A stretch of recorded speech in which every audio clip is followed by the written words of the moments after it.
Can you imagine being so desperate that you break into an abandoned shack in the middle of nowhere, only to discover that someone else is already living there? Someone with her own desperate story? This happened in rural Virginia in 1932, during the darkest days of the Great Depression. What started as a confrontation between two desperate women became a friendship that would change both their lives forever. Before we continue, subscribe to the channel and leave your like, because the way these two women helped each other survive will restore your faith in humanity. And tell me in the comments what city you're watching this story from. I'd love to know how far these emotional stories are reaching. Margaret Hayes was 37 years old when she lost everything in a single devastating week in October 1932. The Great Depression had already been crushing America for 3 years, but Margaret had managed to hold on barely. Her husband, Thomas, had found work where he could, doing odd jobs, repairs, anything to keep food on the table for their 2 children. Then Thomas fell from a ladder while repairing a roof. The fall broke his back. He lived for 3 agonizing days in their small rented house on the outskirts of Richmond, Virginia, before pneumonia set in. Margaret held his hand as he died, their 10-year-old son Daniel and 8-year-old daughter Ruth crying in the next room. Margaret was a woman who had once been considered beautiful, though grief and hardship had aged her beyond her years. She had auburn hair that she kept pulled back in a severe bun, strands of gray already showing at her temples. Her eyes were a pale blue, intelligent but haunted, set in a thin face with prominent cheekbones. She was tall for a woman of her time, about 5 feet 8 inches, with a slender frame that had become almost gaunt from too many meals skipped so her children could eat. She wore a faded brown dress that had been mended so many times it was more patches than original fabric, and a worn coat that had belonged to Thomas. Her children were her whole world.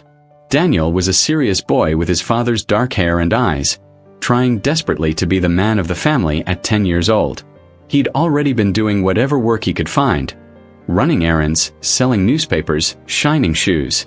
Ruth was smaller, more fragile, with Margaret's auburn hair and a chronic cough that had worsened over the past year. She needed medicine, but medicine cost money they didn't have. They'd been living in a 2-room house that belonged to Mr. Carson, a man who owned several properties in the area and had a reputation for being merciless with tenants who couldn't pay. When Thomas was alive, they'd been managing, just barely, to pay the $8 monthly rent. But with Thomas gone and no income, Margaret knew what was coming. It came 5 days after Thomas's funeral. Mr. Carson arrived with 2 large men and a sheriff's deputy who looked uncomfortable but followed orders. Carson was a short, pot-bellied man in his 50s with a red face and small, calculating eyes. He wore an expensive suit that seemed obscene in a neighborhood where people were starving. "Mrs. Hayes," he said, not bothering with pleasantries, "you're 3 weeks late on rent. That's $24 you owe me, and I know you don't have it. I'm sorry about your husband, but business is business. You've got until tomorrow morning to vacate." Margaret had expected this, but the reality still hit her like a physical blow. "Mr. Carson, please. I have children. I just need a little time to find work too." "Time?" Carson interrupted with a harsh laugh. "Lady, half of Richmond is out of work. You think you're special? You think I can afford to house people out of charity? Tomorrow morning, Mrs. Hayes. If you're not out, my men will remove you." And that was it. Margaret spent that night in a panic, trying to figure out what to do. She had no family. She was an orphan who'd grown up in a church home.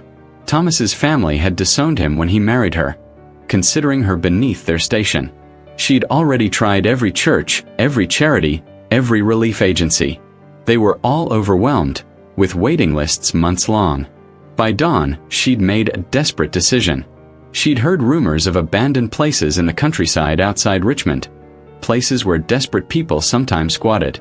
She'd take the children and find one of these places. It wasn't much of a plan, but it was all she had. Margaret and her children left before Mr. Carson's men arrived. They took only what they could carry: some clothes, a blanket, a pot, a few precious possessions. Margaret had 15 cents to her name. 15 cents to start a new life. They walked for hours, following a railroad track out of the city and into the rural countryside.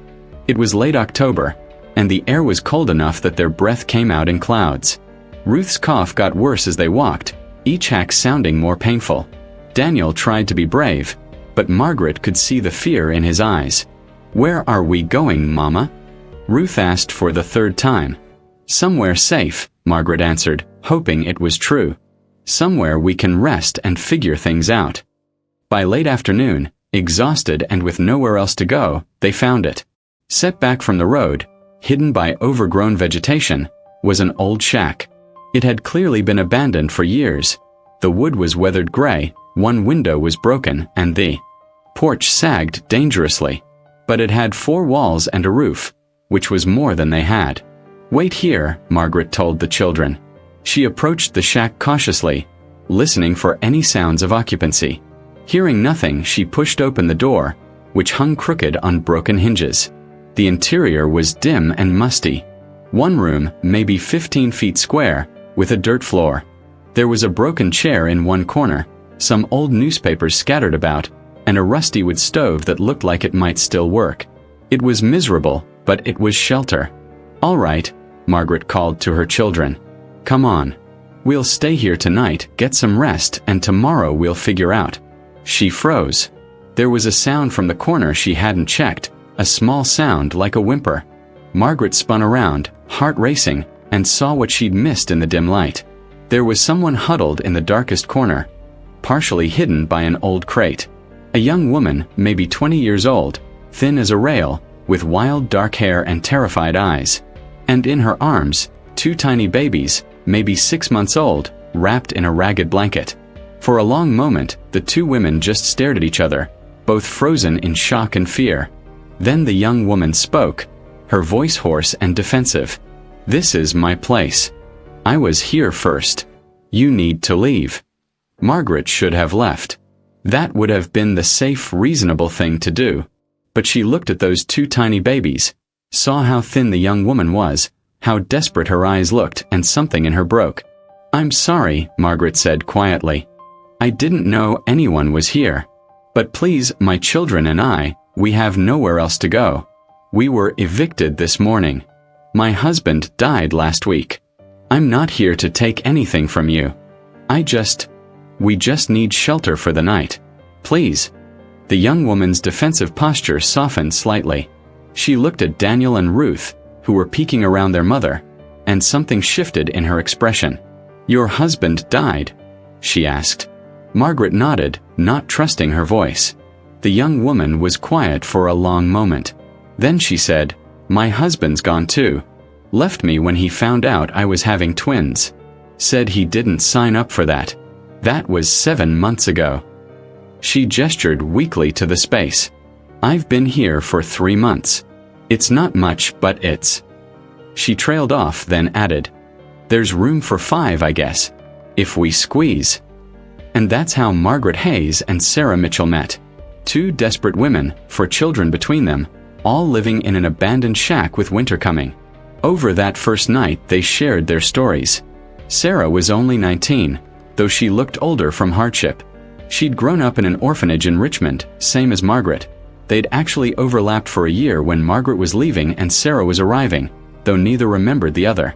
Sarah had married young to escape the orphanage, to a man named Jack Mitchell who'd seemed charming at first. But when she got pregnant and the doctor told her it was twins, Jack had panicked. He'd left one night and never came back. Sarah had tried to work up until the babies came, but being pregnant with twins made it nearly impossible. When she couldn't pay rent, she'd been evicted 6 months pregnant. She'd been surviving on the edges ever since. The shack had been abandoned for at least 5 years, and no one had bothered her here. She'd been doing whatever work she could find, washing clothes in the nearby creek, picking wild berries and vegetables, occasionally walking into town to beg or do odd jobs. But with twin babies just 6 months old, it was nearly impossible to earn anything. "What are their names?" Ruth asked shyly, looking at the babies. "Emma and Ethan," Sarah said, and her voice softened when she said their names. They were beautiful babies despite their thin faces. Emma with wispy blonde hair and Ethan with Sarah's dark coloring. That night, they pooled their resources. Margaret had 15 cents. Sarah had a small bag of cornmeal she'd been given by a kind farmer's wife. Together, they made a thin cornmeal mush over a fire in the old stove, which, miraculously, still worked if you were careful. It wasn't much, but it was something. The days that followed established a pattern of desperate survival. Margaret and Sarah quickly realized they could accomplish more together than separately. Margaret was better at talking to people, at finding odd jobs in town. Her slightly older age and more refined speech, she'd learned to read and had educated herself as much as possible, made her better at convincing people to give her work. She'd walk into town, a 2-hour journey each way, and take any work she could find. Washing dishes at a diner, scrubbing floors, mending clothes. She'd work 12, 14 hours and bring back 50 cents, $1 if she was lucky. Sarah, meanwhile, was better at practical survival skills. She knew which wild plants were edible, could trap rabbits. Daniel helped with this, learning quickly.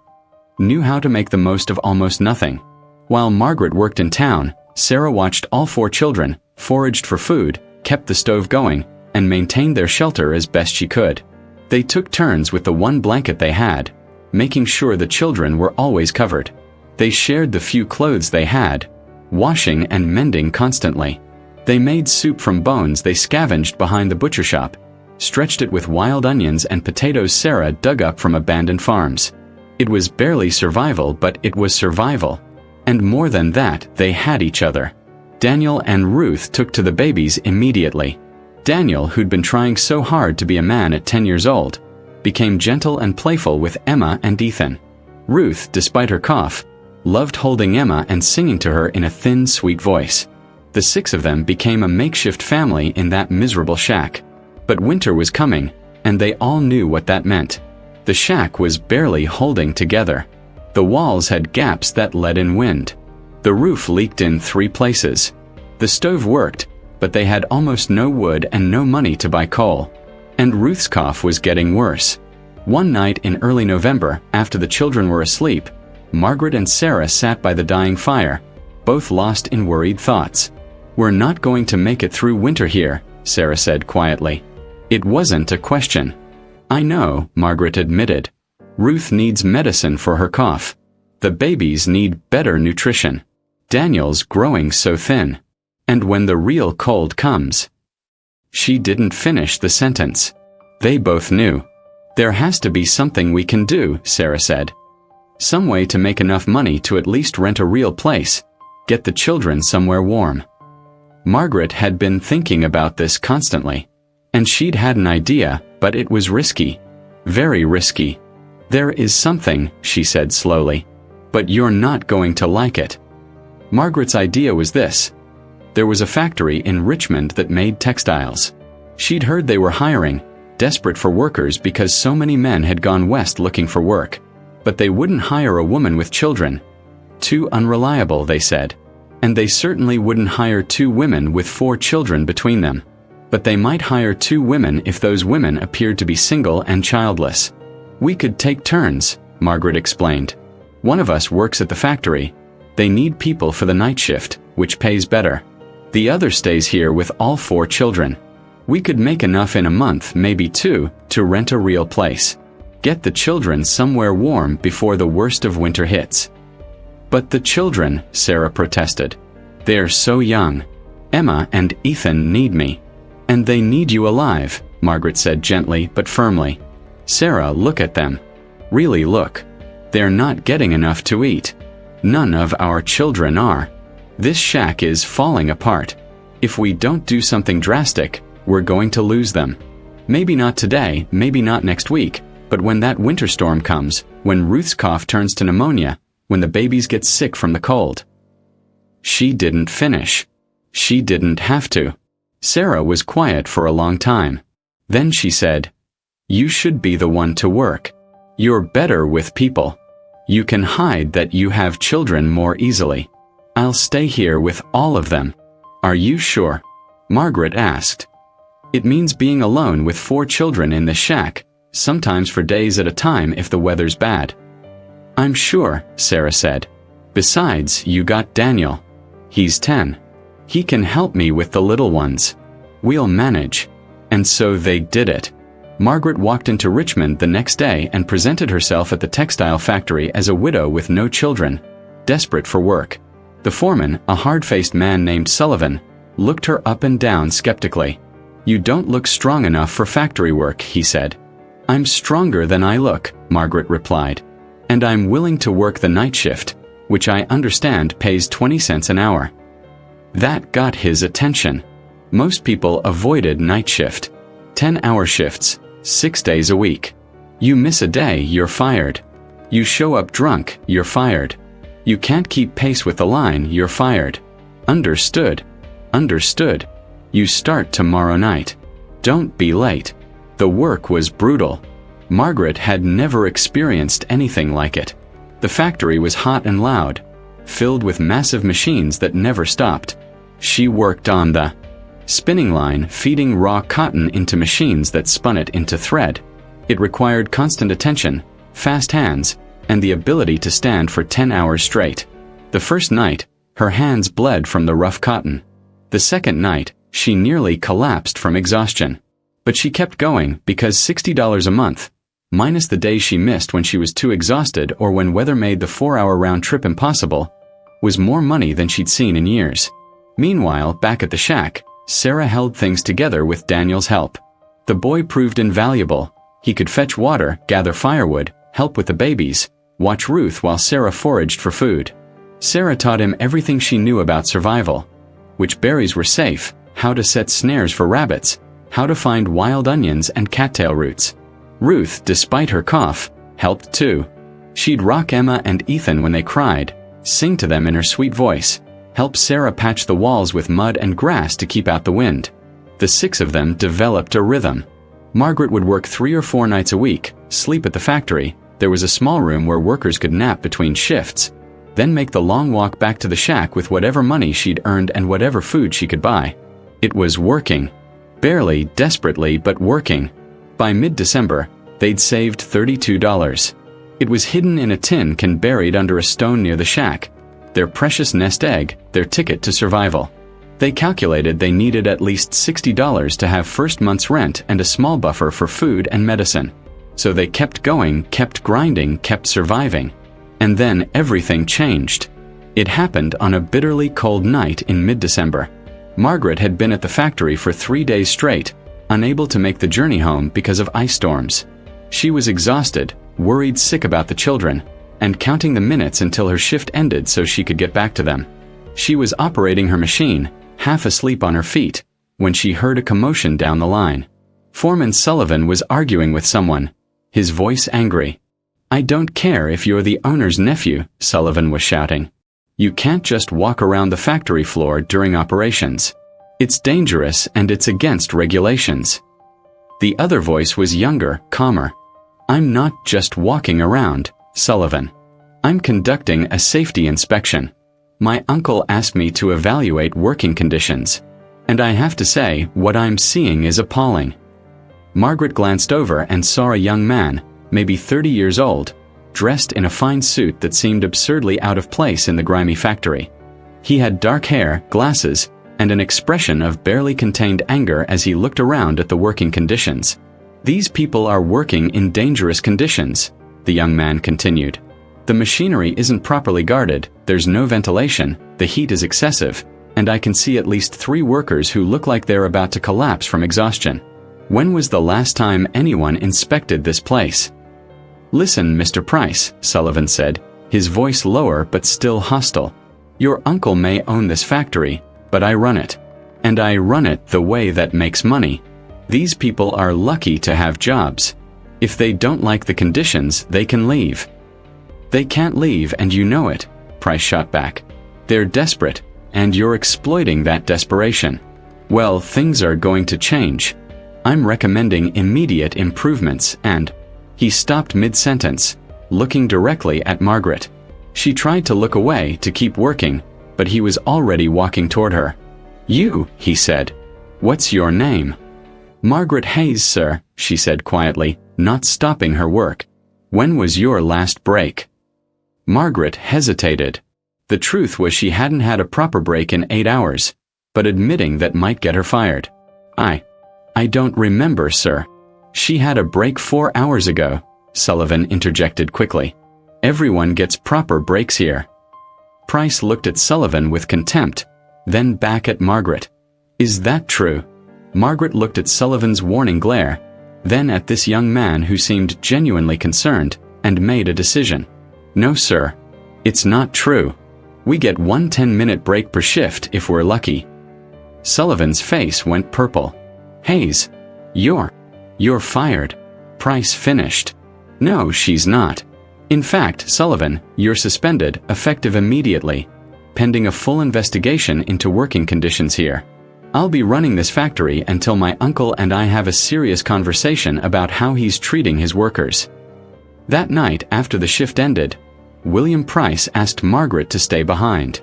She was terrified. Despite his earlier defense of her, she was sure this would end badly somehow. Everything always did. But Price surprised her. He sat down across from her in the small break room, took off his glasses and rubbed his eyes tiredly, and said, "I'm sorry you had to witness that. And I'm sorry you've been working under those conditions. Can I ask, do you have children?" Margaret's heart stopped. This was it. She'd be fired after all. But something about his direct, honest gaze made her tell the truth. "Yes, sir. 2.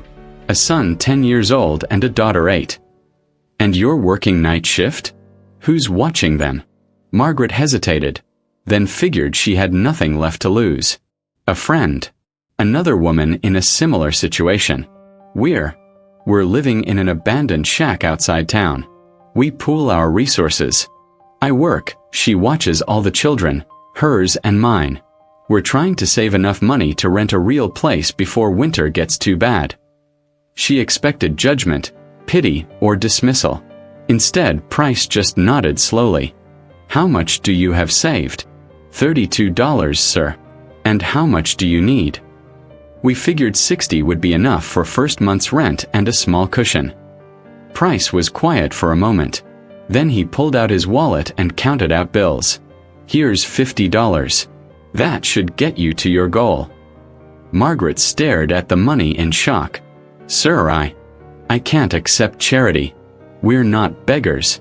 "It's not charity," Price said firmly. "Consider it back pay for all the breaks you never got, all the overtime you worked without extra compensation, all the dangerous conditions you endured. And besides," he added with a slight smile, "I'm going to need workers I can trust when I reform this place. Workers who tell the truth instead of what they think I want to hear. That's worth $50 to me." Margaret took the money with shaking hands. $82. More than enough. They could rent a real place. Get the children somewhere warm. Buy medicine for Ruth. It was a miracle. "Thank you," she whispered. "You have no idea what this means." "I think I do," Price said quietly. "My mother died when I was young. My father raised me alone, worked himself nearly to death to keep us fed. I remember what desperation looks like, Mrs. Hayes. I remember what it feels like when one act of kindness can change everything." He stood up. "Get some rest. And when you come back to work, and I hope you will, there will be proper breaks, reasonable hours, and safety improvements. I'm going to fight my uncle on this, and I'm going to win." Margaret practically ran back to the shack, the money clutched in her coat pocket, barely able to believe what had happened. When she burst through the door, Sarah jumped up in alarm, then saw Margaret's face. "What happened? Are you all right?" "We have $82, Margaret said, laughing and crying at the same time. "Sarah, we have enough. We can get a real place. We can get the children somewhere safe." The next week was a whirlwind. They found a small house to rent, 3 rooms, a real floor, a solid roof, windows with glass, a working stove. It cost $12 a month, which was steep, but with Margaret's job at the factory, with improved conditions and better pay under William Price's management, and Sarah able to take in washing now that they had a real place, they could manage. They moved in just before Christmas 1932. That first night, with all 4 children asleep in real beds, with a fire going in a real stove, with walls that didn't have gaps, Margaret and Sarah sat together and just breathed. "We did it," Sarah said quietly. "We actually survived. We did it together," Margaret corrected. "I never could have made it without you. Without your knowledge, your strength, your willingness to watch all 4 children while I worked." "And I never could have made it without you," Sarah replied. "Your ability to find work, to bring in money, to talk to people like that Mr. Price and make them want to help." They were quiet for a moment, then Sarah said, "What do we do now? I mean, we have this place, but it's still just barely survival. What if one of us gets sick? What if the factory closes? What if? What if we stop living in constant fear of what if?" Margaret interrupted gently. "Sarah, we've survived the worst. We'll figure out the rest. Together." And they did figure it out. Over the next months, their survival strategy evolved into something more. A real partnership, a real business. It started when Margaret realized that William Price's factory reforms were creating a shortage of workers willing to do certain tasks. The improvements he'd made, better hours, safer conditions, fair treatment, meant he could attract better workers. But those workers weren't willing to do the truly unpleasant jobs like deep cleaning the machines or washing the massive quantities of fabric. Margaret proposed a solution. She and Sarah would form a cleaning and washing service, specifically targeting the factory and other businesses. They'd do the work others didn't want to do, but they'd do it on their own terms, setting their own hours, working together, making more than they would as individual employees. Price agreed immediately and became their first client. Within 2 months, they had 3 other clients, a restaurant, a boarding house, and a small hotel. Sarah proved to have a head for business. She kept meticulous records, managed their time efficiently, and had a knack for negotiating fair prices. Margaret was the face of the business, the one who met with potential clients and convinced them they needed the services. Within 6 months, they'd saved enough to buy equipment, a proper washing machine, used but functional, cleaning supplies in bulk, even a small cart to transport everything. Within a year, they'd hired 2 other women in desperate situations, giving them the same chance they'd had. The children thrived. Ruth's cough finally cleared up with proper medicine and nutrition. Daniel, now 11, started helping with the business in his free time, learning bookkeeping from Sarah. Emma and Ethan were growing into happy, healthy toddlers. And William Price remained a friend and supporter, eventually becoming something more to Sarah. They'd started talking during his visits to check on the factory cleaning work, and found they had much in common. Both had grown up with hardship, both believed in fair treatment of workers, both loved books and ideas. 2 years after that desperate night when Margaret first stumbled into the shack, Sarah married William Price in a simple ceremony with Margaret as her maid of honor and the children as witnesses. 5 years after they met in that abandoned shack, Margaret and Sarah owned a thriving cleaning and domestic services business with 8 employees. All women in difficult circumstances who they'd given a chance just as they'd been given a chance. Margaret had remarried too, to a kind widower named Robert who owned a bookshop and shared her love of reading.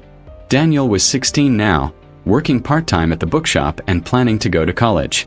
Ruth, at 13, had a beautiful singing voice and dreams of performing.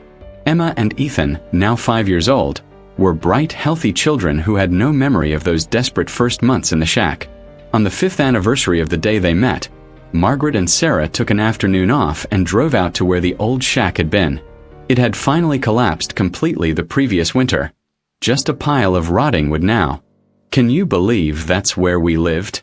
Sarah asked, staring at the ruins. "That we survived there with 4 children?" "I can barely believe any of it," Margaret admitted. "How did we do it?" "We were desperate," Sarah said simply. "And desperate people are capable of amazing things when they have someone to lean on." They were quiet for a moment, both lost in memory. Then Margaret said, "You know what I think about sometimes? What would have happened if I'd left that first day? If I'd seen you there and just turned around and found somewhere else?" "We both probably would have died," Sarah said bluntly. "Me and the babies definitely would have. Maybe you and your children would have found another way, but probably not." "So we saved each other," Margaret said. "We did," Sarah agreed. 2 desperate women and 4 children, and somehow we all made it. As they drove back to town, to their homes, their business, their families, Margaret thought about how strange life was. How one moment of choosing not to leave, of choosing to share that miserable shack, had changed everything. Not because of some hidden treasure or dramatic rescue. Just because two women had decided that survival was better shared, that desperate times called for desperate alliances, and that sometimes the person you think is competition is actually your salvation. 20 years later, Margaret and Sarah's business had expanded into one of the largest domestic services companies in Richmond.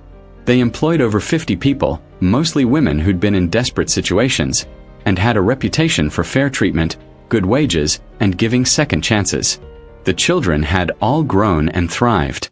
Daniel became a labor lawyer, fighting for workers' rights. Ruth became a music teacher, sharing her gift with children who couldn't afford private lessons.